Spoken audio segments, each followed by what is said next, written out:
네, 안녕하세요. 지난 2월에 깐느에서 열렸던 세계 인공지능 축제의 특별한 순간을 저희가 함께 이 시간 공유를 하려고 합니다. 안녕하세요. 이번 진행을 맡은 대덕여대 김효셉 이사입니다. 반갑습니다. 예, 먼저 참가자분들을 한 분 한 분 소개하는 시간을 갖도록 하겠습니다.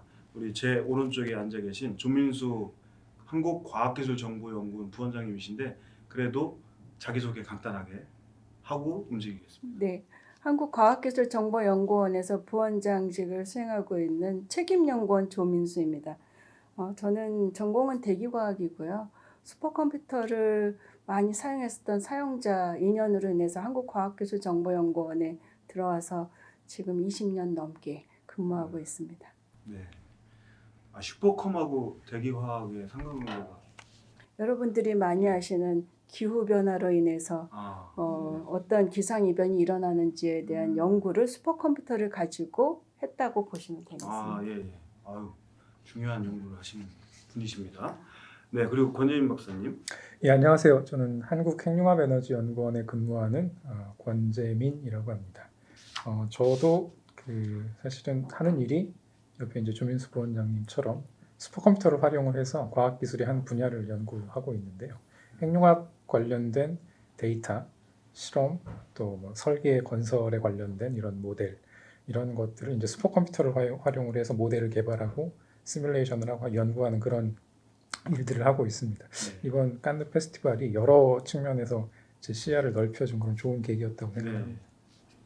의도치 않았는데 이 슈퍼컴 라인이네요. 좋습니다. 이렇게 잘한 것처럼 이렇게 보이네요. 우리 국장님. 네, 안녕하세요. 저는 사단법인 AI 프렌즈 학회 사무국에서 사무국장으로 일하고 있는 박창우라고 합니다.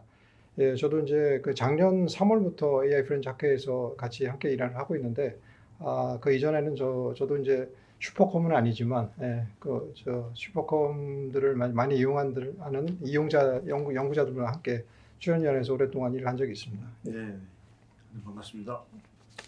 네, 안녕하세요. 저는 이제 주식회사 이노크루의 운영관리팀에서 근무하고 있는 김지혜 팀장이고요. 저희 같은 경우에는 이제 공공기관에는 청년 반부패, 그리고 일반 기업에는 윤리 경영에 좀 특화된 교육과 컨설팅 서비스를 제공하고 있고요.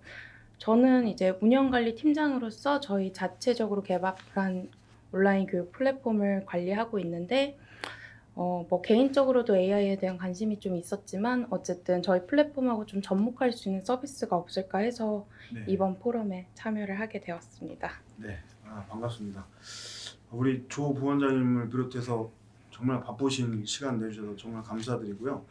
자, 이게 공식 명칭이 월드 AI 깐느 페스티벌인데요. 저희가 방송 관계상 그 깐느 AI 축제로 줄여서 이렇게 말씀을 나누시면 좋을 것 같고요.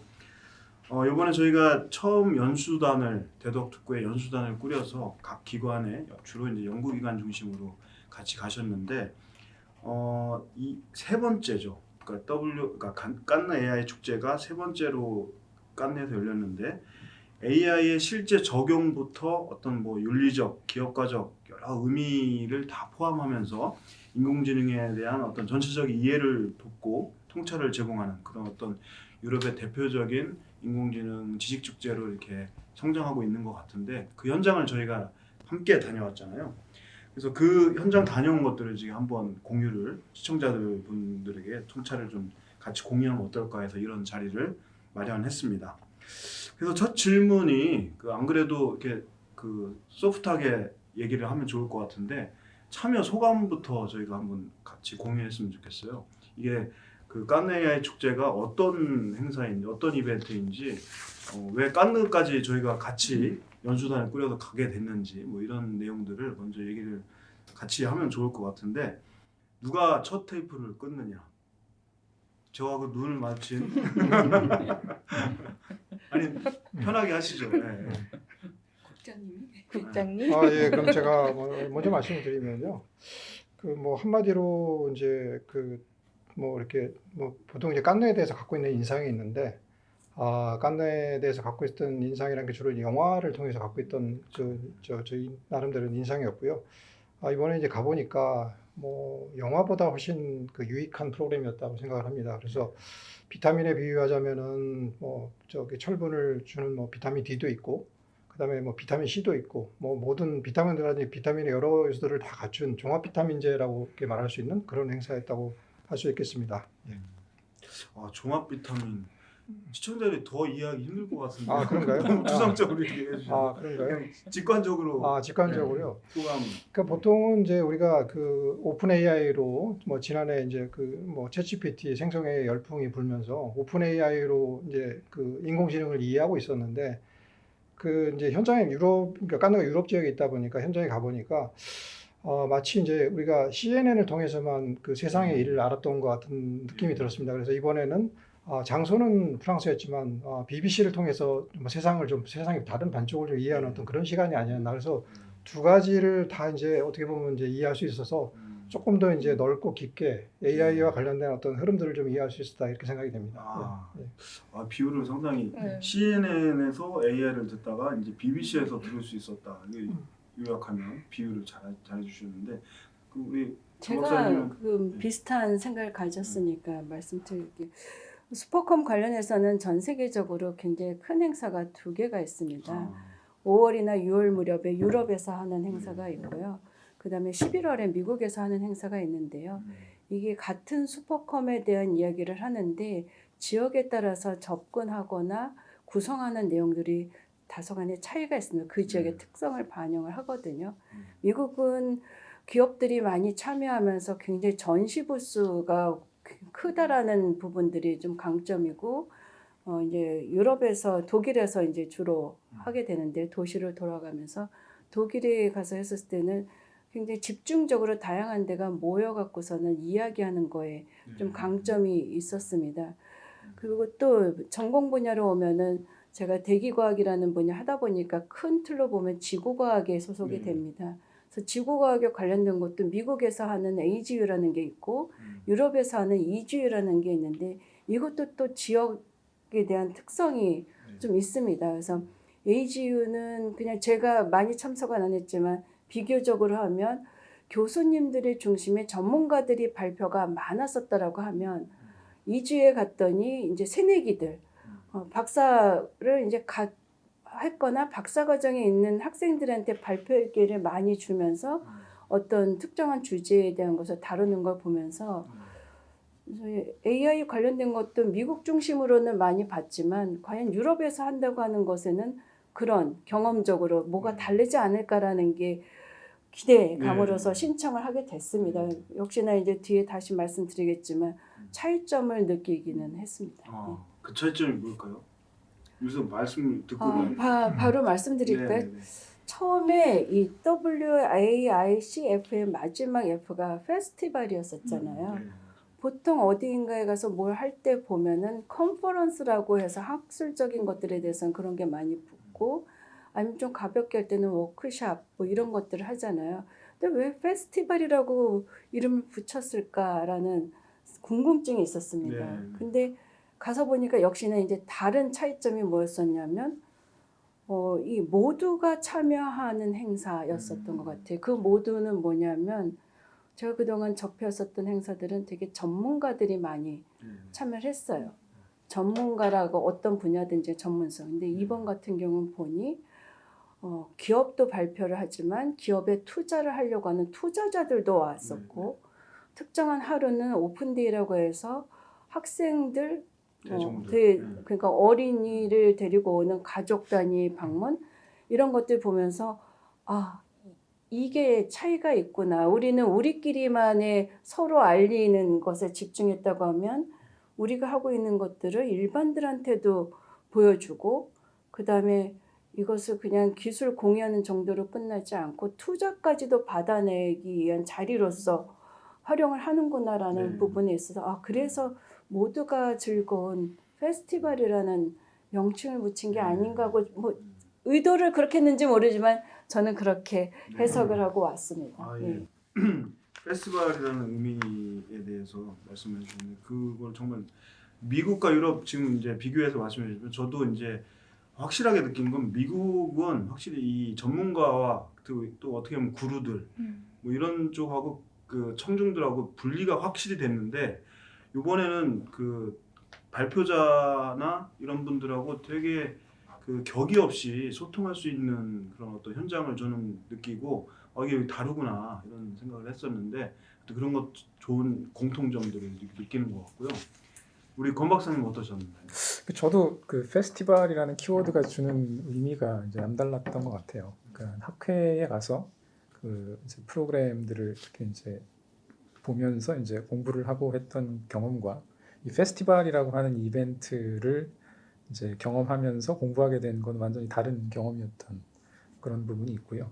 저는 이제 아무래도 출연위원회에서 어떤 특정한 분야를 연구하는 사람이다 보니까 이제 다른 환경, 다른 이런 교육 프로그램에 가서도 이제 계속 제 분야를 생각할 수밖에 없는 그런 특징이 있는데 이제 이런 페스티벌에 가면 다른 분야, 다른 방식의 이제 그 연구 목표 또는 다른 방식의 비즈니스 마인드를 가지고 우리가 활용하고자 하는 이 도구를 어떻게 바라보는지를 우리 쪽으로 투영을 해서 우리 분야를 다시 보게 되는 그런 경험을 하게 된 것 같아요. 그러니까 우리 핵융합, 저는 이제 제가 핵융합 일을 하니까 핵융합 관련된 연구에서 전통적으로 데이터를 다루어온 방식들, 계산을 해오던 방식들을 이런 인접 분야에서 이런 AI 혁명이 일어나면 여기서는 이런 방식으로 이런 것들을 전혀 다른 철학에서 바라보는구나 하는 것들을 그분들 입장에서 한번 이렇게 경험해보고 그에 빗대서 우리 분야를 다시 한번 생각해보게 하는 그런 경험이었던 것 같아요. 그래서 전문 학술 대회와는 또 다른 그 생각의 기회를 준 그런 이벤트였던 것 같습니다. 우리 김 팀장님. 네.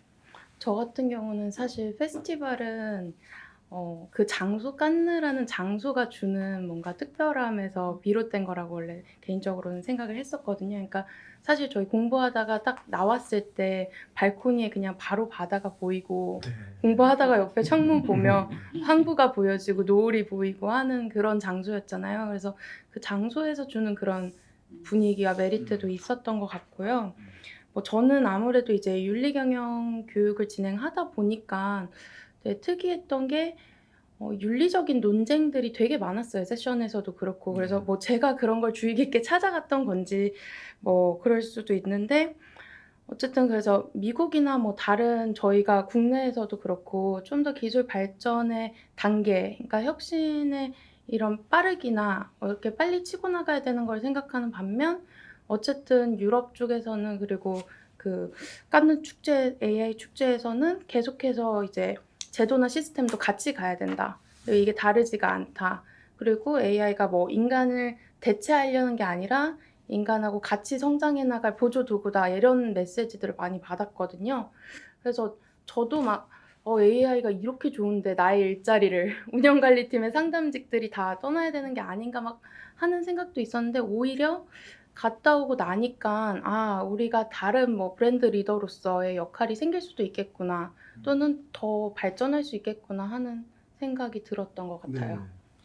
우리 그 김 팀장님 말씀 잘 해주셨는데 바로 이렇게 그 본론으로 이렇게 쭉 들어가면 좋을 것 같은데 그 관점이 확실히 이제 저희가 연수단이 각자 그리고 기관도 다르고 연구하는 것도 다르고 이제 배경이 다르니까 그런데 이제 한국이라는 그리고 대덕이라는 어떤 지역적인 특성도 있지만 그런 특성이 조그만 차이가 있어도 다른 관점들이 막 섞인다는 거 그거거든요. 그래서 오늘도 다양한 관점들이 공통된 부분도 있고 이제 다른 부분도 있는데 지금 이제 유럽의 이 페스티벌 그 인공지능 페스티벌 지식 축제에 논의되는 그 과정 자체가 크게 보면은 지금 김 팀장님 말씀하시는 거가 윤리적인 부분들. 그러니까 우리가 지능 쪽에만 막 얘기를 아무래도 한국은 그리고 미국이나 이런 쪽은 지능이나 AI 어떤 개발, R&D 뭐 투자 뭐 이런 쪽으로 많이 얘기됐다면 유럽 그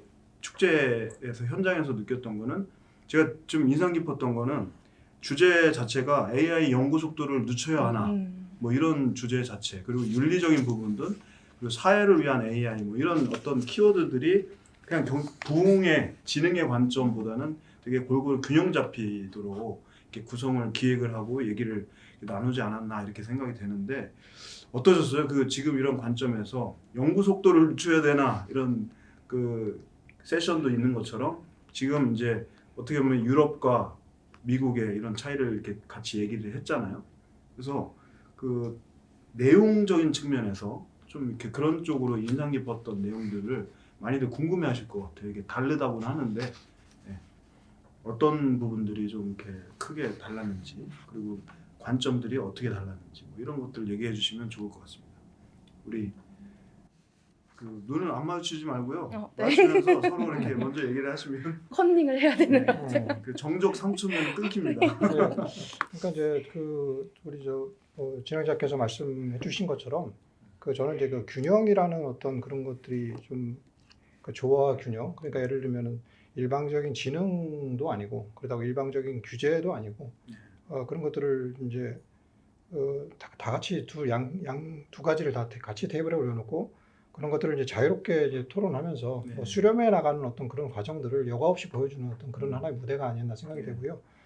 또 이제 이 페스티벌이 열린 국가나 어떤 장소가 프랑스 아니겠습니까? 그래서 어떻게 보면 프랑스를 제외한 다른 나라 같은 경우에는 최근에 이제 인공지능 법들 뭐 이렇게 규제법 관련 초안 같은 것도 유럽 안에서 이제 발의가 되고 했지만 사실은 이제 그 프랑스 같은 경우는 그거를 일방적으로 다 동조하진 않고 자국 내에서의 어떤 그런 뭐 그 인공지능 어떤 산업 육성을 위해서는 조금 더 유럽 국가이지만 조금 더 신중해야 될 이런 스탠스를 갖고 있는데 그런 것들이 이제 이번 축제에서도 좀 그대로 드러나지 않았나 하는 생각입니다. 그래서 뭐 예를 들면은 이제 뭐 과연 늦춰야 하나 이런 어떤 사실 주제들은 사실은 이번 축제가 열리기 전에 이번 축제에서도 논의가 됐지만 연구를 늦춰야 하냐는 그런 주제에 대해서는 사실은 지난해 이제 런던에서 있었던 AI 안전 정상회담에서도 이제 그런 것들이 논의가 되었다고 제가 알고 있고요.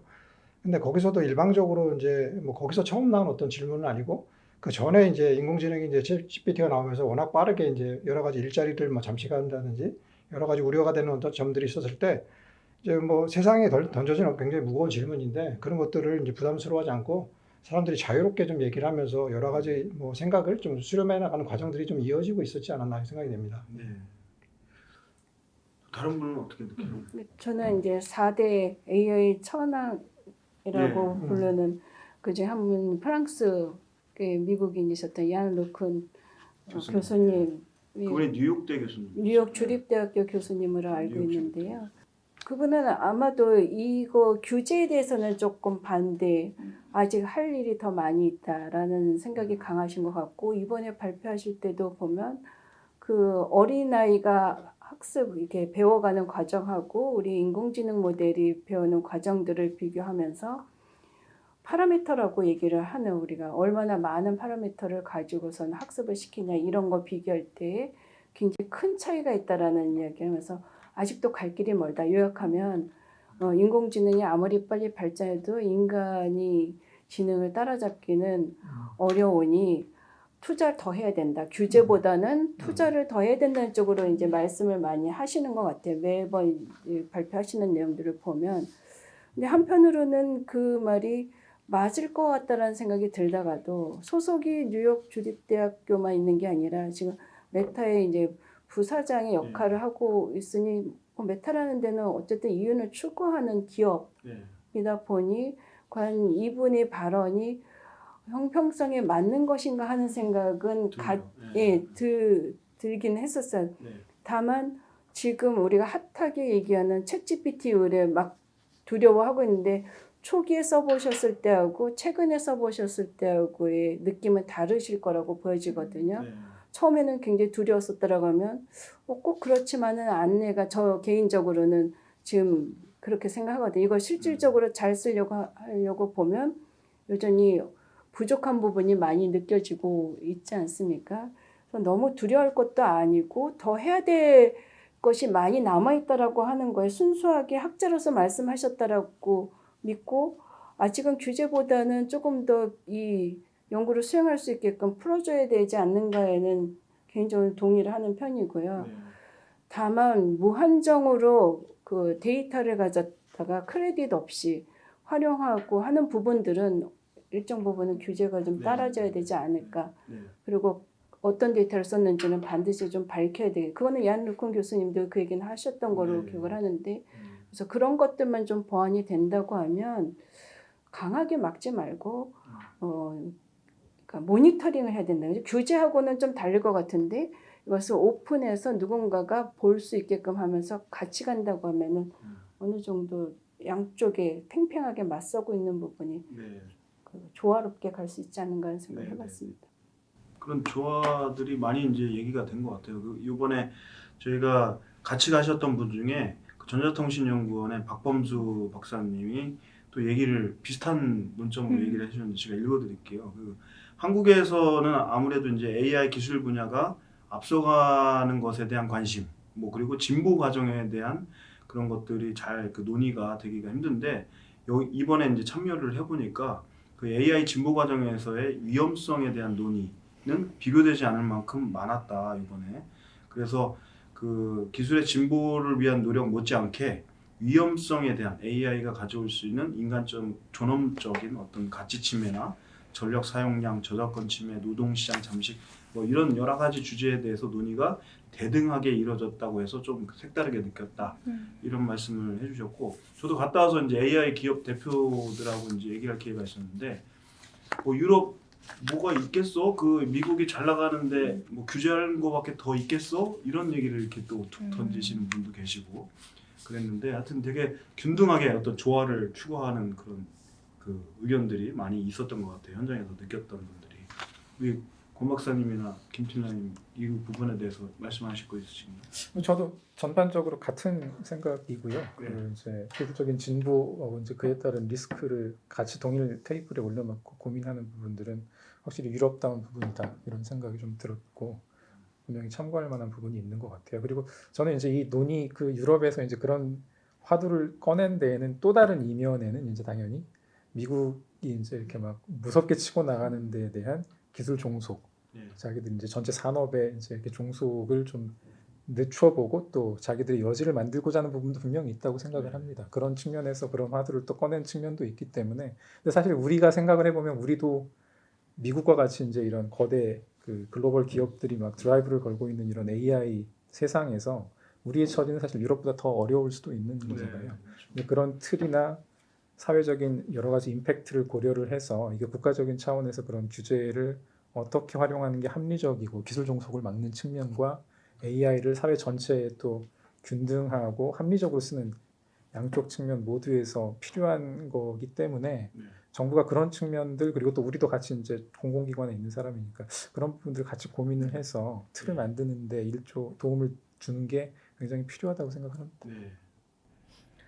저는 뭐 저도 생각은 비슷하지만 어쨌든 모르겠어요. 법 규제나 시스템이 나와야 저희가 교육할 거리가 많아지다 보니 그런지는 몰라서 저는 근데 그 규제를 완전히 이제 막는 걸로 생각하진 않았거든요. 그러니까 발언들 중에서도 제가 되게 인상 깊었던 게 뭐 우리 조상들이 자동차를 처음 발명하고 그거를 이제 관리하기 위한 도로나 이런 나머지 이제 체계들이 생겼는데 지금 AI도 이제 그런 거다 나왔고 얘를 같이 관리해줄. 근데 이게 뭔가 얘를 막겠다는 건 아니고 사람들에게 조금 더 안정감을 가지고 이걸 쓸 수 있도록 도와주는 보조적인 수단이 될 것이다라고 얘기를 하셨거든요. 뭐 아마 앨런 그 튜닝 코너였던 것 같아요. 그래서 그걸 듣고 되게 인상 깊다고 생각했거든요. 그러니까 그런 시각이 얘네가 이제 하자는 게 뭔가 계속 규제나 법을 만들어서 이걸 막자, 혁신을 하게 하지 말자가 아니라 좀 더 사람들이 안전하다고 생각해서 더 많이 사용하게.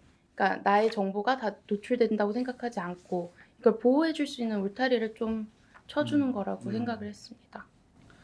예, 어떻게 보면 뭐 연장선상일 수 있는데 이제 우리가 얘기할 게 어떻게 보면 그 전체 깐느 AI 축제에 대한 어떤 느낌들을 얘기한 거잖아요. 그 미국과 대조해서. 근데 가장 인상 깊었던 어떤 세션들이 있고 뭐 이럴 텐데 저는 개인적으로 지금 하고 연장선상에서 이렇게 이어지는 점이 그 거기에 경제재무부 장관인가요? 브루노 장관님이 이제 기조 연설을 하신 게 저는 가장 개인적으로 인상이 깊었는데 그분이 이제 그런 거를 한 거죠. 이제 종속 관점이 아니라 우리가 그 거대 챗GPT나 이런 언어 모델이 미국의 기반이고 잉글리시 기반이다.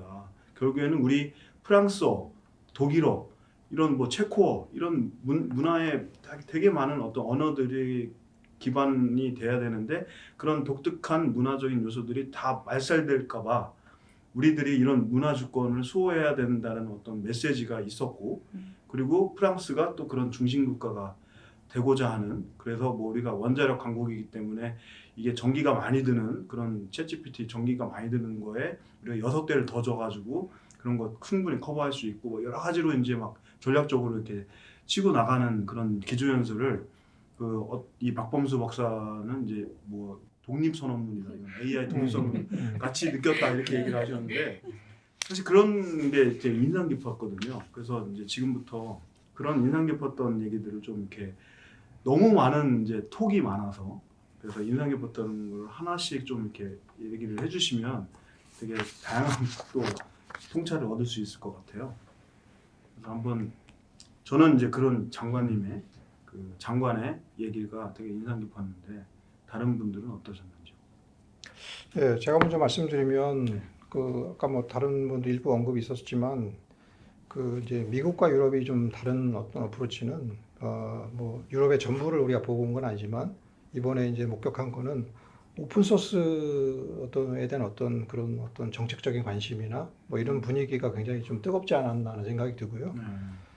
그리고 이제 제가 이제 그 이번 축제를 갔다 온 다음에 뭐 최근에 이제 그 에트리에 있는 어떤 그 젊은 연구자분이 코알라라는 어떤 그 언어 모델을 이제 이미지를 만드는 굉장히 뭐 2초 만에 만들어서 그래서 사람들이 많이 쓰는 스테이블 디퓨전보다도 훨씬 빠르게 뭘 만드는 이제 모델을 만드신 분이 있거든요. 근데 그분이 코알라라는 모델을 만드신 분이에요. 예, 코알라라는 이제 언어 모델을 그 이미지 생성 모델을 만드신 분이 저희 AI 프렌즈가 이제 지난주에 이제 저 오프라인 세미나를 한번 했는데 제가 깜짝 놀란 게 이제 그 장표 이제 그 발표 자료에서 보면 옛날 같으면 이제 본인이 어떤 경로를 통해서 이 모델을 이제 만들었는지를 이제 쭉 이제 그거를 이제 보여주는 장표에 굉장히 이제 그 이번에 이제 그 깐네에서 봤던 어떤 회사의 어떤 그런 뭐라고 해야 되나 그러니까 그 캐릭터가 눈에 띄더라고요. 그래서 이렇게 보니까 그게 이제 허깅 페이스라는 그 이제 그 오픈 소스 AI 모델이나 학습용 데이터를 개발자들이 거기에 이제 저장하고 활용하는 어떤 그런 이제 하나의 이제 플랫폼이자 저장소이거든요.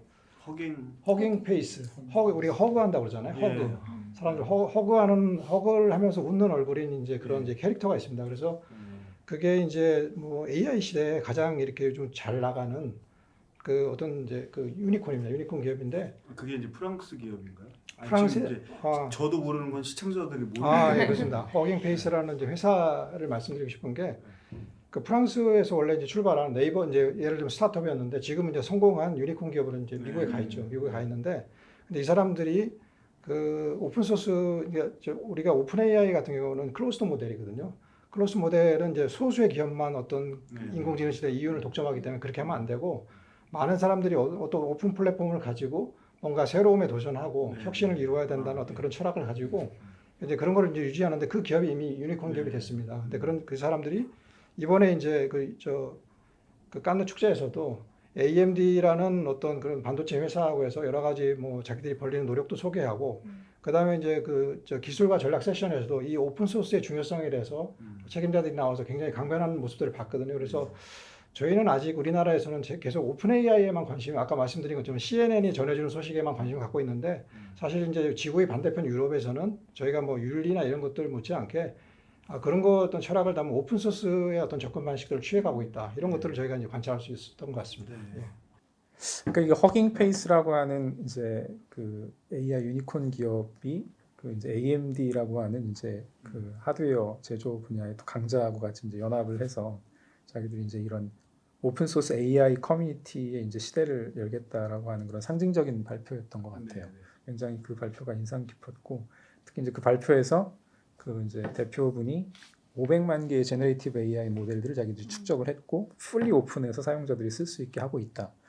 그 얘기를 들었을 때 사실 좀 약간 좀 충격을 받을 정도로 이렇게까지 여기 이제 오픈 커뮤니티가 와 있구나라는 생각이 들어서 이제 대덕 연구단지에서 이제 출연연에 있는 입장에서 이런 AI 모델들을 어떤 식으로 이제 앞으로 이렇게 우리가 받아들여서 활용을 하고 우리 분야에 맞는 이제 용도로 얘를 더 개발을 하고 할 때 우리한테 이제 주어진 선택지가 여러 개가 있다는 사실들을 생각을 하면서 이제 우리가 선택지가 많아진 건 좋은 거니까 이제 그런 생각들을 하게 됐고요. 제가 그 OS 아까 이제 비교 얘기를 했지만 우리가 이제 윈도우도 많이 쓰지만 사실 연구자들 입장에서 리눅스 많이 쓰지 않습니까? 네. 왜냐하면 디테일을 많이 우리가 원하는 대로 조작할 수 있고 네. 우리 목적에 맞도록 엔드포인트에서 우리가 실제 원하는 애플리케이션까지를 우리가 이제 빌드업하는데 이제 굉장히 많은 그 가능성을 제시해주는 그런 플랫폼들이기 때문에 그런 건데 AI 쪽에서도 그런 오픈 AI 모델들이 마치 OS 시장에서 리눅스와 같은 역할을 해줄 수도 있지 않을까 네. 그런 생각도 하게 됐습니다. 그러면 그 제가 그냥 얼핏 생각을 해도 연구자 입장에서는 되게 많은 거가 되게 복잡할 수도 있고 그 커뮤니티 안에서는 이게 국가 R&D를 하는 분들이기 때문에 되게 그 뭔가 합의된 뭔가가 토론이 많이 필요하겠다라는 생각이 드는데 그냥 혼자 결정할 문제인가요? 그런 거? 아니 그렇진 않죠. 말씀처럼 그 이거는 그 한 분야를 하는 분들 뭐 작게는 이제 특정 프로젝트를 하는 사람들의 입장과 또는 연구원 그 분야 도메인 전체 이제 이런 고민들이 같이 담겨야 될 부분이라고 생각을 하고 네. 한두 사람의 이제 전문가가 판단할 그런 문제는 아니라고 생각을 하는데요. 네. 근데 이제 자연스럽게 기술적인 측면에서 이런 오픈돼 있다고 하는 것들이 주는 장점이 상당하기 때문에 특히 연구 입장에서 본다면 포텐셜이 충분히 있지 않을까 그렇게 생각합니다. AI 프렌즈도 그런 이런 어떻게 보면은 얘기를 합리적인 질서를 만들어 나가는데 선택을 잘 할 수 있게 또 토론의 장을 저희도 같이 이런 얘기를 많이 해야 되겠네요 앞으로 숙제같이 예, 그렇습니다. 그러니까 저희도 이제 이번 이제 축제 뭐 참가 뒤후에 어떤 이제 뭐 소감을 반영해서 이제 앞으로 해야 될 일을 하나 꼽자면 뭐 아까 이제 그 센터장님께서 말씀하셨지만 오픈소스 커뮤니티와 관련된 어떤 그런 뭐 이 대덕 연구단지 안의 어떤 이해랄까 어떤 뭐 집단적인 이해가 아직은 제 생각 그렇게 뭐 높진 않은 것 같아서 이제 각 출연연 각자 또 그런 역할을 하겠지만 저희도 이제 어떤 커뮤니티로서 그런 것들을 좀 더 어떤 이제 공론화 될 수 있게 테이블 위에 올라갈 수 있게 뭐 그런 것들을 좀 더 저희가 역할을 해나갈 생각입니다. 그 뭐 항상 그런 오픈과 클로즈된 형태가 장단점이 있듯이 보통 그 국가 R&D는 되게 클로즈된 거를 좋아하지 않나요? 근데 이제 저는 다시금 좀 단순한 비유긴 한데 OS로 한번 돌아가서 생각을 해보고 싶어요. 어느 한쪽이 무조건 좋다, 이것만 써야 된다 이런 건 아니고 네. 우리가 연구소에서도 공공기업도 그렇고 공공기관도 그렇고 사기업도 그렇지만 연구소도 우리 삼아 볼 때는 웰 패키징이 돼서 안에 디테일을 잘 몰라도 되는 윈도우나 맥을 씁니다. 네, 네. 반면에 연구 현장에서 장치를 정밀하게 제어를 해야 된다든가 전에 없던 시장에 없는 무언가를 새로 만들 때는 당연히 리눅스를 쓰죠. 저희 이제 K-스타 오퍼레이션 시스템 또 이터 같은 그런 복잡한 시스템 다 리눅스로 기본적으로 개발을 하고 있거든요. 이런 것처럼 목적에 맞춰서 쓸 수 있는 그 옵션이 OS도 여러 가지가 있으면 좋은 것처럼 AI도 그런 옵션이 같이 열려 있다는 건 굉장히 중요한 부분인 것 같고 반드시 기술적인 진보가 그리고 이제 분야에 이렇게 어느 특정 분야나 기업의 이익에 종속되지 않고 존재하기 위해서는 두 개가 같이 가는 게 꼭 필요하다고 생각합니다. 네. 아니, 저는 근데 연구 행정하시는 분들 입장에서는 뭔가 이렇게 유연하지 않고 그런 걸 이렇게 딱 몇 가지 하고 이거 써 이렇게 할까봐 그게 우려돼서 오픈 소스나 이런 커뮤니티 이런 것들이 되게 중요한데 너무 이렇게 논의가 안 되고 일방적으로 흐를까봐 그런 게 어떻게 보면 국민의 입장에서 염려고요. 그런 것들이 되게 중요한 앞으로의 논의 과제가 되지 않을까 이렇게 생각이 됩니다. 혹시 그 다른 조 박사님, 조 부원장님도 인상 깊었던 저는 이제 제가 저희 이제 주 특기가 기상 쪽에 관련되다 보니 그 이야기를 좀 드리고 싶습니다. 처음 AI 관련돼서 기상 분야에 적용된 모델이 나왔었을 때 전통적으로 저와 같이 수치 모델이라는 것을 만들어서 초고성능 컴퓨터, 우리가 슈퍼컴퓨터라 얘기하는 대규모의 자원을 이용을 해서 모델을 돌 시뮬레이션이라고 하는데 뭐 시뮬레이션 해서 결과를 내고 분석하는 거에 익숙한 사람들한테 어느 날 AI로 다 할 수 있어 라고 했을 때 긴장을 했었습니다. 왜냐하면 AI를 잘 모르니까 그냥 신문에서 나올 때 보면은 적은 비용으로 우리가 빠르게 이걸 강조하면서 빅테크 기업들이 기상 기후 인공지능 모델 이렇게 발표를 할 때마다 긴장했었거든요. 그래서 AI라는 게 도대체 뭔지를 조금씩 알아가는 과정에서는 아직은 우리를 따라오기 어려워. 어떤 부분은 우리보다 나을 수 있어. 이런 것들이 조금씩 익숙해지고 있었어요. 그래서 이번에도 북한 축제에 가서 그런 쪽 것들이 얼마나 있는가를 봤었을 때 안타깝게도 미국이나 다른 쪽에서는 그런 얘기들 많이 하는데 이번에는 유일하게 화웨이에서 판구 웨더라고 하는 거를 발표를 하고 굉장히 자랑스럽게 사실 그분은 발표를 하셨어요. 그 유럽의 중기 예보 센터라고 ECMWF라고 세계에서 제일 기상 예보를 잘하는 연구기관이 있어요. 연구와 예보를 다 하는. 거기에도 자기네 거가 이제 올라가 있다라는 자랑을 하는데요. 제가 가서 부스에 찾아가서 질문을 했어요. 네. 빠르다라는 얘기를 하고 ECMWF에서 우리 거를 보여주고 있다라는 얘기를 하는데 예측 정확도에 대한 얘기를 안 하더라고요. 정확도가 얼마나 개선됐는지. 우리가 중요한 거는 사실 그래서 얼마나 잘 정확도죠. 맞추는데 이거든요. 그리고 언제의 날씨를 잘 맞추는데 이거잖아요. 우리나라 기상청도 굉장히 일기예보를 잘하는 선진국인데 사람들이 느낄 때는 내가 살고 있는 동네에 예보가 틀리면은 네. 잘 못한다라고 얘기를 하잖아요. 그렇죠. 그래서 그런 관점에서 질문했더니 답을 못 하더라고요. 네. 그러면서 한국에 관련된 지사가 있으니 지사를 통해서 연락하겠다라고 하고 더 이상 말을 아끼던데요. 아 뜨거웠겠네. 네, 그래서 이게 어떤 부분이 있냐면 이 방송으로 만약에 나간다고 하면 빅테크에서 얘기하는 인공지능으로 모든 것이 다 된다라고 하는 것을 꼭 믿지 않으셨으면 좋겠다는 네. 얘기를 드리고 싶습니다. 잘하는 부분이 있습니다. 기상으로 치면 슈퍼컴퓨터를 돌려갖고 전통적인 방식으로 이렇게 예보를 내기까지 필요한 시간이 있어요. 그 시간 안에 나오는 어떤 기상 변화를 예측하는 거는 어쩌면 인공지능이 더 나을 수도 있다라고 저희가 봐요. 그건 초단기라고 얘기하는 우리가 한두 시간 정도의 짧은 시간에 기상 변화를 무엇으로 하는 것이 좋겠는가라고 했었을 땐 제가 볼 땐 그거는 인공지능이 잘할 수도 있겠다라고 하는 영역이 있고요. 네. 우리가 일주일 뒤의 날씨, 한 달 뒤, 내년에 어떻게 바뀔 것, 이건 인공지능이 따라오기는 아직 힘듭니다. 그런데 과학자들이 제일 잘 못하는 거가 이런 부분들을 충분히 알리지 못하다 보니 사업을 하시는 분들은 조금만 잘하는 것을 거기서 크게 부각해서 하는 거에 밀려서 항상 더 이상 할 거 없네? 그런 얘기를 많이 듣습니다. 그 슈퍼컴 많이 쓰면서 굳이 연구할 필요 있어? 이런 얘기를 핵융합 쪽에서도 들으시는지 모르지만 저희는 기상학회나 이런 데 가면 가장 걱정하시는 부분들이 우리 이 연구를 계속해도 돼요? 지금과 같은 방식으로? 우리도 인공지능 쪽으로 전부 다 가야 됩니까? 라는 고민을 많이 하거든요. 네. 그래서 그렇지는 않다라는 네. 부분을 이번에도 확인하고 왔습니다. 네. 모 기업에서 중국의 모 기업에서 뜨거워 한 걸로. 네.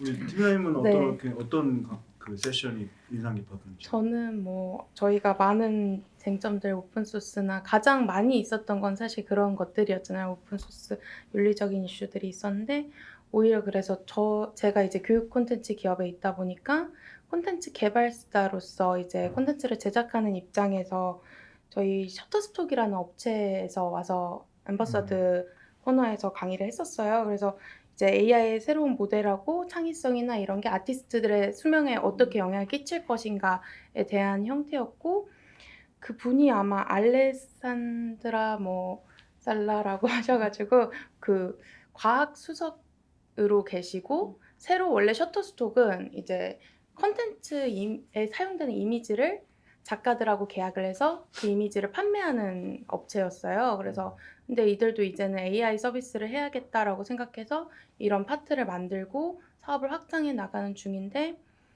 어쨌든 자기들이 말한 그 모델이 되게 재밌었어요. 순환경제 모델이라고 해서 자기들이 새로운 비즈니스 모델을 창출했다. 근데 이게 뭐냐? 이제 원 콘텐츠 제작자와 셔터스톡과 콘텐츠를 구매하려는 구매자 간에 이렇게 순환 모델을 만들어줬다라는 거예요. 그래서 그 콘텐츠 생성형 AI로 생성된 콘텐츠에 사용된 그 원소스를 결국은 IP 형태든 저작권 형태든 해서 그 원소스 제작자한테 주는 거고 그러다 보니까 원소스를 많이 등록한 작가일수록 더 많은 수익을 창출할 수 있도록 이제 만들어주는 모델이다. 그래서 그분이 이제 하셨던 말씀 중에서 자기들이 이런 모델을 개발한 게 AI 기술로 아티스트들의 이제 그 일자리를 빼앗으려는 게 아니라 그들의 수익 창출을 더 늘려주고 그들을 지켜주기 위해서다.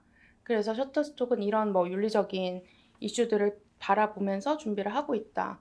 뭐 이거 외에도 셔터스톡에서 그 윤리 5대 기준을 두고 뭐 인종차별을 하지 않는 모델 또는 뭐 어떤 인권적인 차별을 하지 않는 모델들에 대해서 되게 연구하는 것들을 계속 보여주셨고 강의에서 또 재밌었던 게 이제 사진을 2개 올리셨어요. 그래서 이게 어떤 게 AI로 생성된 이미지일까요? 해서 오른쪽이냐 왼쪽이냐 선택을 하라고 하셨는데 저도 이제 순간 뭔가를 선택해야겠다는 생각에 좀 더 이제 어색한 것 해서 왼쪽을 고르고 다수의 사람들이 이제 그렇게 골랐는데 마지막에 결국 이 둘 다 생성형 AI가 만든 거다.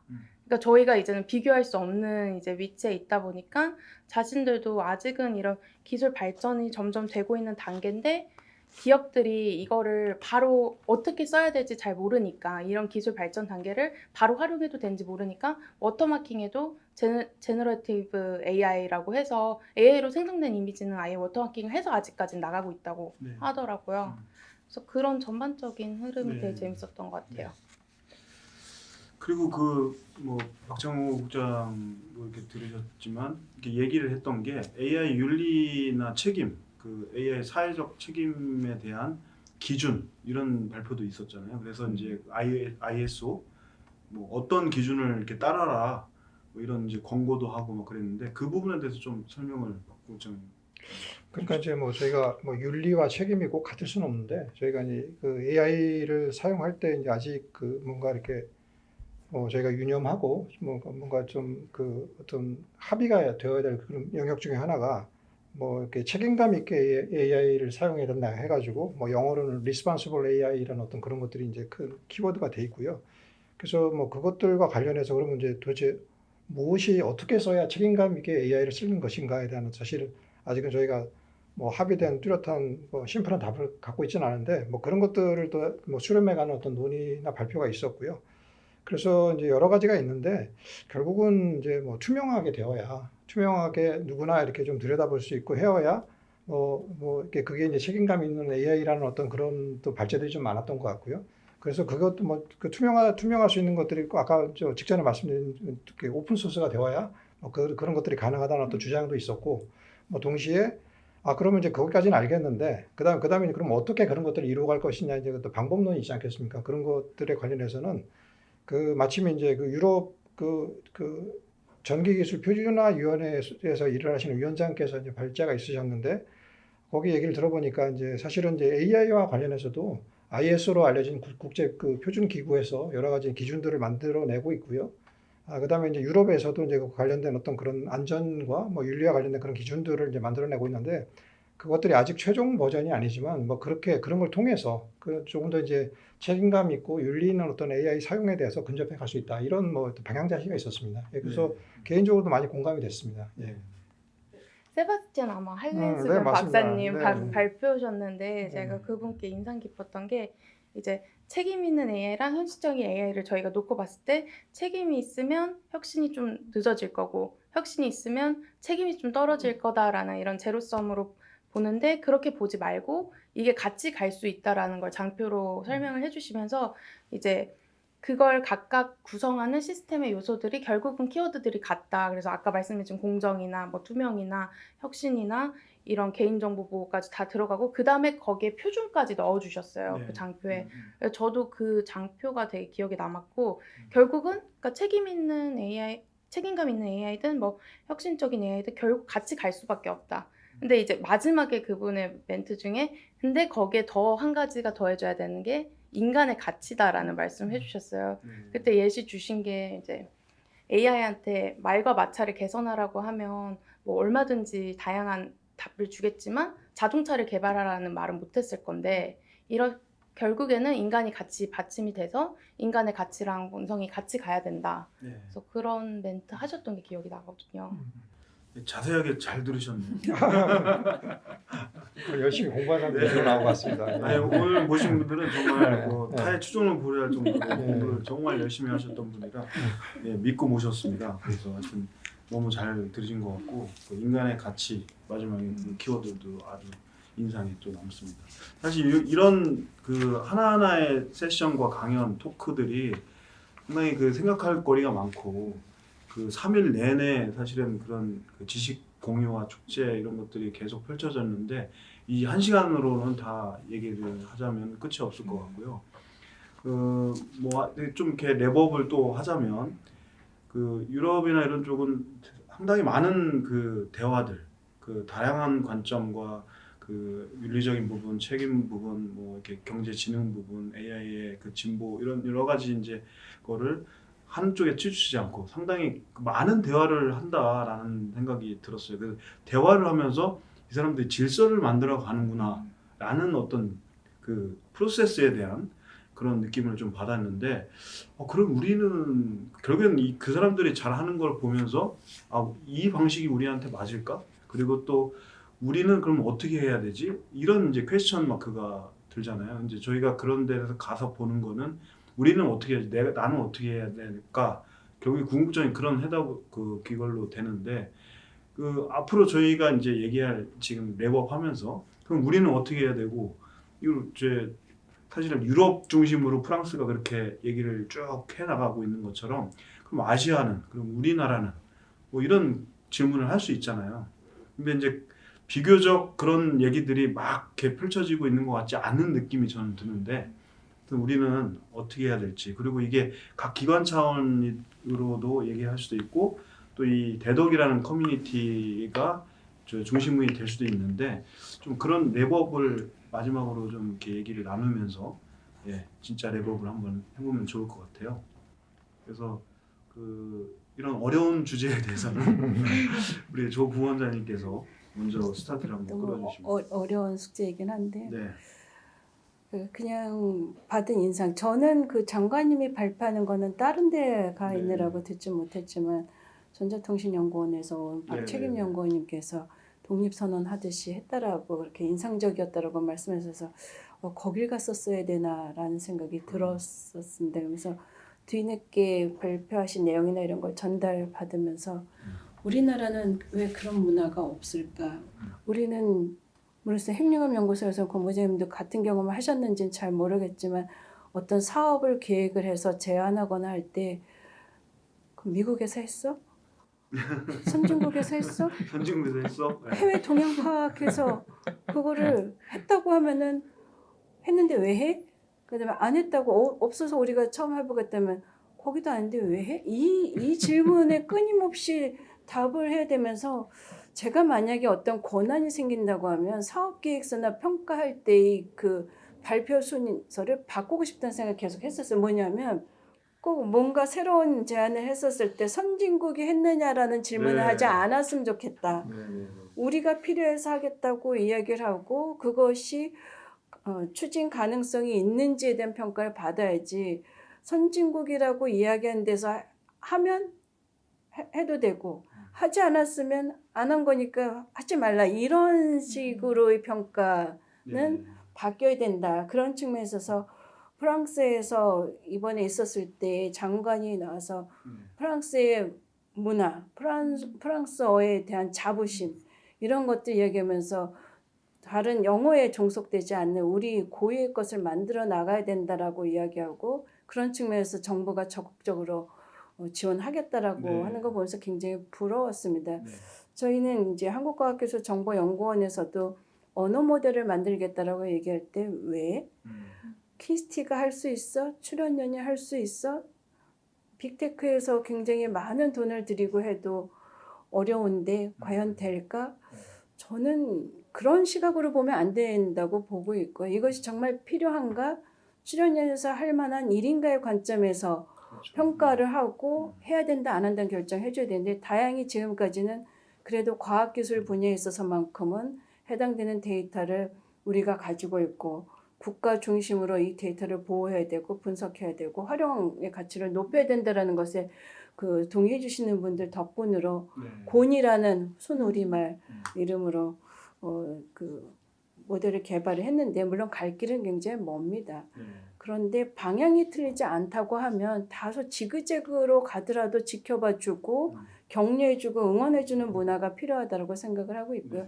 이거는 단지 이 언어 모델에 대한 것뿐만이 아니라 인공지능 관련해서 많은 출연연이나 민간 기업이나 해서 애쓰고 계시는데 이것들이 같이 그쵸. 협력할 수 있도록 그렇게 해주셨으면 좋겠어요. 마지막으로 하나 제가 이제 그 재정을 담당하시는 분으로부터 질문을 받았었던 거예요. 네이버나 뭐 이런 데에서도 뭐 언어 모델 만들려고 많이 애쓰고 있는데 과연 정부가 그것을 지켜보면서 이런 민간에서 크게 투자하고 있는 것에 작은 규모의 작은 예산을 투입하면서 좋은 성과를 기대할 수 있겠는가? 그 얘기는 네. 거꾸로 얘기하면 그거는 민간이 잘하도록 놔두고 다른 쪽을 하도록 해야 되지 않겠는가라는 의견을 주신 적이 있어요. 그래서 저희도 스스로 검토는 하고 있지만 그럼에도 불구하고 이거는 우리 것은 우리가 지키면서 나가야 된다라는 것에 있어서는 응원을 해주셨으면 네. 감사하겠습니다. 뭐 AI뿐만 아니라 R&D 요즘에 시스템 되게 중요하다고 하는데 그 시스템의 문화인 것 같아요. 그런 게 저 10년 전에도 들었고 선진국 뭐 20년 전에 들었는데 아직까지도 그런 문화가 있는 게 현실인 것 같습니다. 그래서 이런 걸 보면서 조금씩 이게 개선이 되겠지만 좀 빨리 개선이 됐으면 좋겠다 이런 또 혹시 그런 일이 있으면은 좀 제보 좀 저희 왜냐면 그런 것들은 계속 얘기하면서 환기를 시켜 나가야 되는 문제 같아요. 네. 또 다른 관점에서 우리는 어떻게 해야 되고 뭐 여러 가지 또 이슈가 있을 텐데 권 박사님. 예, 이제 또 다른 관점에서 저는 이제 랩업을 하면서 지금 이제 고민을 하고 있는 그런 건 이제 우리 분야에 네. 우리가 지금 기관이 연구하고 있는 분야에 AI 기술을 도입하기 위해서 그럼 우리가 지금 뭘 해야 되는가, 뭘 바꿔야 되는가를 이제 계속 고민할 수밖에 없으니까요. 네. 그래서 저는 아까도 이제 모두에서도 말씀드렸지만 이번 페스티벌이 그거를 위한 굉장히 중요한 그 통찰을 줬다고 생각을 합니다. 그래서 네. 계속 이제 그 방향으로 고민을 하고 있고요. 근데 이제 재밌는 거는 그 고민을 하면 할수록 우리한테 지금 정말 주어진 그 시급한 과제는 우리가 원래 그간 해왔던 것들 중에서 이런 측면들의 더 이제 완성도를 높이는 거구나. 그러니까 이게 전혀 새로운 무언가를 여기다 더 해야 된다라는 것보다는 기존에 우리가 하고 있던 것들 중에서 어떤 부분에 진짜 가치를 두어야 되고 뭐에 더 집중을 해야 되는구나라고 하는 쪽으로 생각을 더 몰고 가게 하는 것 같아가지고 재밌는 것 같아요. 이제 그 대표적인 것들이 결국 이제 이 AI 연구는 데이터 기반 연구잖아요. 데이터 생산, 데이터 퀄리티를 높이는 데서 결국은 다시 한번 더 노력을 해야 하고 기존 우리가 데이터를 생산하고 관리하던 방식들을 더 개선할 여지는 없는지 이런 부분들을 더 고민하게 만들어서 사실은 어떻게 보면 그거는 저희가 늘 해오던 일들이에요. 근데 다만 이거의 활용 방식이 예전보다 더 넓어졌고 예전처럼 데이터를 생산하는 사람이 소비자였던 그런 시대가 아니라 더 이상은 생산하는 사람과 이걸 이제 소비하면서 새로운 일들 가치를 창출해내는 전문가가 분리된 이런 세상이 왔을 때 이 데이터에 어떤 퀄리티를 부여해야 되고 이 데이터가 어떻게 쓰일 가능성을 생각해서 어떤 방식으로 이 데이터를 가공해야 되는지 이런 것들을 더 고민하게 만드는 것 같아요. 네. 그래서 그런 측면에서 우리한테 던져주는 화두가 굉장히 많아서 아주 재밌고 또 고민거리가 많이 생겨서 이제 숙제도 많아졌지만 굉장히 뜻깊은 것 같습니다. 네. 그냥 전반적으로는 저는 오히려 그동안은 이제 내가 AI로 뭘 할 수 있지? 저도 이렇게 생각하는 측면이었다면 이제는 이제 AI가 날 위해 뭘 해줄 수 있지? 하고 생각하게 되고 그동안은 AI 기술만 너무 믿고 있었다면 이제는 이제 인간이 같이 창의적으로 할 때 오히려 시너지 효과가 난다라는 거를 좀 깨닫게 되는 시간이었던 것 같아요. 네. 전반적인 그 섹션들 안에서도. 네. 네. 앞으로 기대됩니다. 그거 적용할 때 하는 과정에서 좀 알려주세요. 저도 같이. 네. 우리 국장님. 뭐 대덕에서 어떤 역할을 해야 될 것인가 뭐 그런 관점에서 또는 이제 조금 더 공공 연구의 영역에서 어떤 걸 해야 될 것인가 좀 생각을 해보면 이제 사실은 이제 저희가 이번에 칸느 페스티벌에 가서 본 거는 사실 어떻게 보면 AI와 관련된 여러 전주기를 다 봤다고 할 수 있거든요. 되게 작은 공간이지만 거기에 이제 엔비디아나 AMD로 상징되는 AI 반도체를 포함한 어떤 AI에 필요한 어떤 컴퓨팅 파워를 공급하는 어떤 그런 것도 이제 보았고요. 그다음에 이제 그걸 거기서 출발한 어떤 언어 모델 같은 것들도 저희가 볼 수 있었고, 그 언어 모델을 적용한 어떤 다양한 어플리케이션도 봤고, 그 어플리케이션을 활용한 서비스들도 봤거든요. 그런데 이제 저희가 사실은 뭐 매일매일 신문에 우리나라에 보도되거나 또는 뭐 지자체에서 뭐 사업을 지원하는 것들은 이렇게 보면은 제일 끝단에 있는 어떻게 보면 이제 서비스의 영역이나 조금 어떻게 보면 어플리케이션 영역에 해당된 그런 쪽에만 있는데, 네. 조민수 부원장님께서 말씀하신 것처럼 사실 공공의 영역은 어플리케이션이나 서비스의 영역보다는 그 뭐 모델의 영역이나 아니면 이제 모델과 이제 그 뭐 컴퓨팅 파워 쪽 뭐 반도체에도 좀 관련이 있겠습니다만 뭐 그런 거와 관련된 어떤 조금 더 근원적인 뭐 것들에 조금 더 저희가 좀 더 지혜를 모으고 뭔가 좀 역량을 모아야 되지 않을까 하는 생각이 좀 들고요. 나머지는 이제 기업이 또 할 수 있는 영역이 있으니까요. 예, 그런 생각이 좀 들었고, 그런데 그런 걸 보면서 뭐 제가 뭐 깊이는 모르지만 왜 그렇게 했냐면은 사실은 이제 제주는 그 어플리케이션과 서비스가 넘고 뭐 돈은 제가 보기에는 이쪽 그 모델이나 컴퓨팅 파워 쪽에서 버는 것 같은 느낌이 들었거든요. 그래서 뭔가 부가가치도 크고 임팩트도 크고, 그래서 저희가 무엇을 해야 된다면 대덕이 무엇을 해야 된다면 뭐 그런 것들에 좀 더 집중해야 되지 않을까 생각이 들었습니다. 네. 하나는 우리를 치면은 아마 기획재정부 장관, 경제부총리 해당되시는 거죠. 프랑스의 경제 재무장관께서 이 얘기를 하셨더라고요.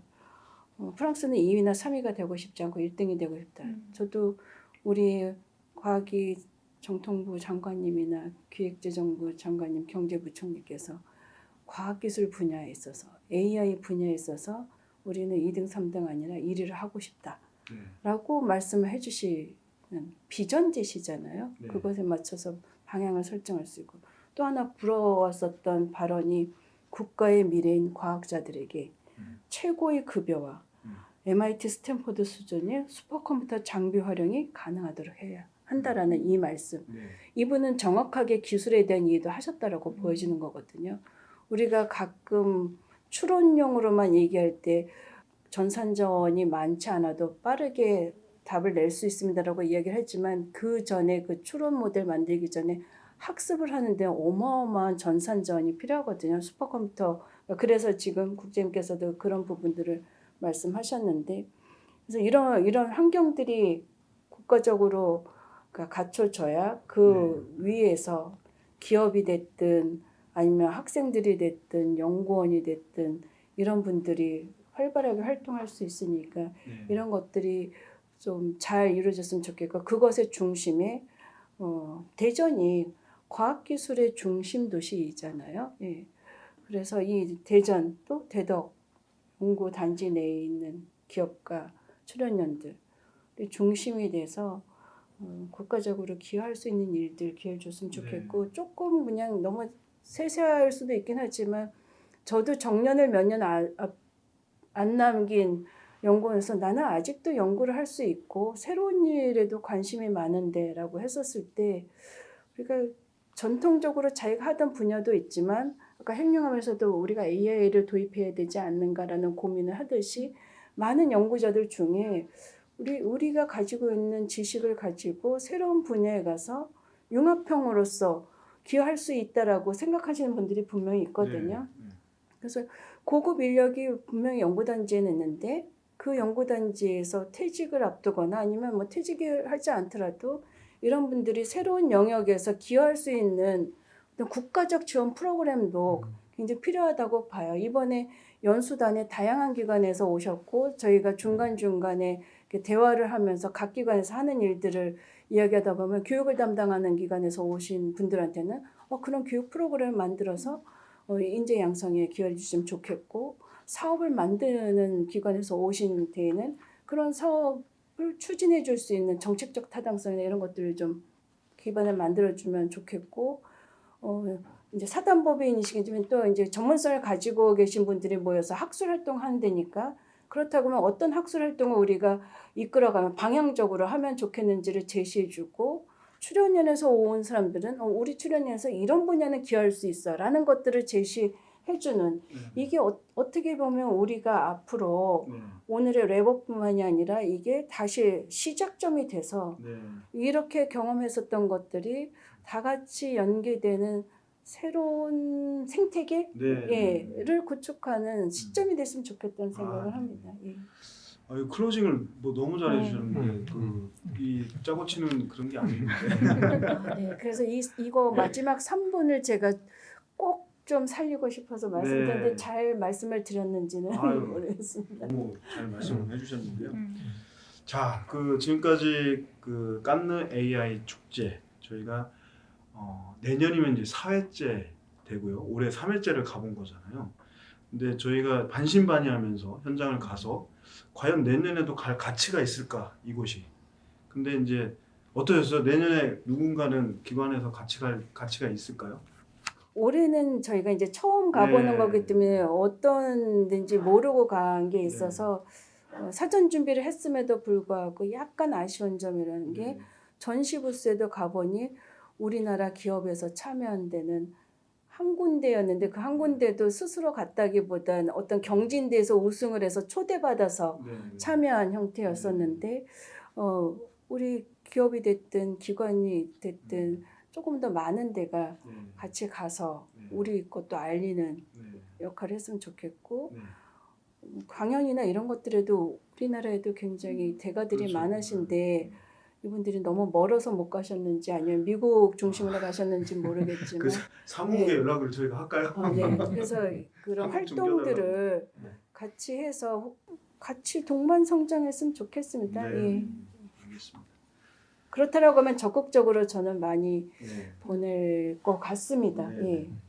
또 다른 가치를 또 얻고 나누고 우리는 어떻게 할지 그런 어떤 도출까지 해보는 그런 시간을 가지려고 하는데요. 우리 짧게 그 마지막 멘트를 한 마디씩 그래도 해주시면 좋을 것 같아요.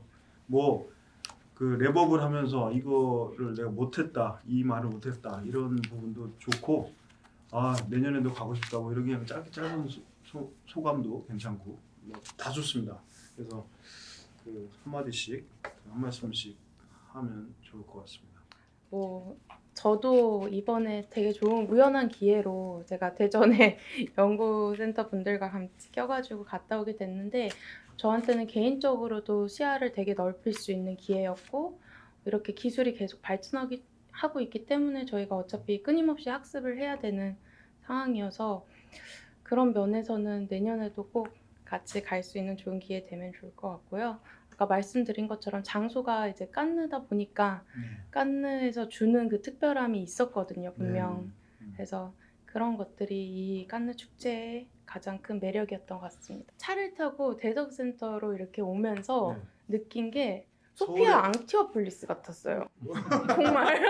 그래서 대전도 이렇게 연구 단지들이 숲의 사이에 껴있네라는 맞아요. 그 생각을 했거든요. 그래서 많이 멀리 모르시죠? 가서 파리 가서 볼 게 아니라 대덕 연구센터로 사람들이 예. 견학을 와야 되겠다 네, 그 생각을 했습니다. 이 저희 분야를 고민함에도 이걸 이제 다른 시각에서 보게 하는 그런 좋은 기회였다고 말씀을 드렸는데 네. 다음번 이제 기회가 된다고 하면 저는 그 제 주변에 그 젊은 친구들한테 꼭 가보라고 이렇게 좀 권해주고 싶어요. 이렇게 우리 주변 그다음에 이 넓은 세상에서 이렇게 빨리 연구 방법론이 바뀌고 있고 이런 네. 점들을 피부로 한번 좀 느껴보면서 많은 새로운 또 고민과 자기들 나름의 이제 해결책을 좀 들고 오도록 그렇게 권해주고 싶습니다. 네.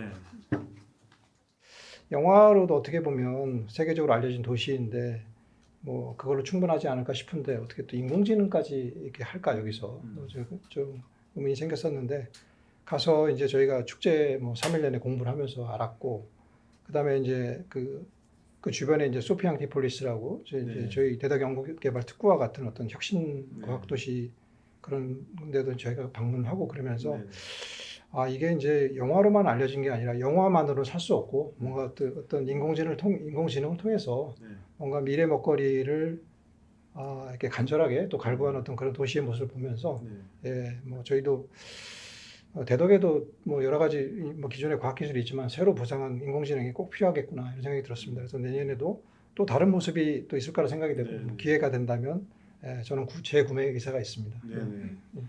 그러니까 이런 프로그램을 만들어주신 대덕넷에 감사드립니다. 아마 여기서 만들지 않았다라고 하면은 저한테는 이런 형태의 것을 경험해 보기는 어려웠을 것으로 선택을 안 했겠죠. 예. 그런데 이제 페스티벌이 주는 시작점도 그랬었고 지금 마무리 발언에도 페스티벌이 주는 게 굉장히 다양한 경험을 체험할 수 있는 거라고 느꼈고요. 아까 권 부장님께서도 젊은 연구원들한테 보내겠다라고 했는데 저는 이제 UST 그 키스티 스쿨의 대표 교수이기도 하다 보니 정말 내가 보내줄 수 있다면 우리 학생들을 좀 많이 보내야 되겠다. 이번에 칸에 온데도 한국인들 검색해 보니까 전주대학교인가 지방대학교에서 학생들이 상당히 많이 사립대학교인데 참여했더라고요. 거긴 되게 선구적이다라고 얘기해야 되겠죠. 어떻게 이렇게 많이 보냈을까 하는 측면에서 저도 많은 기회를 주고 싶습니다. 언어적인 제약이 있어서 과연 효과가 있을까라고 부정적으로 보시는 분들도 분명히 있을 텐데 저는 좀 다른 거가 가서 직접 부딪혀서 그 현장의 분위기를 체험하는 것만도 굉장히 학습 효과가 크다고 보거든요.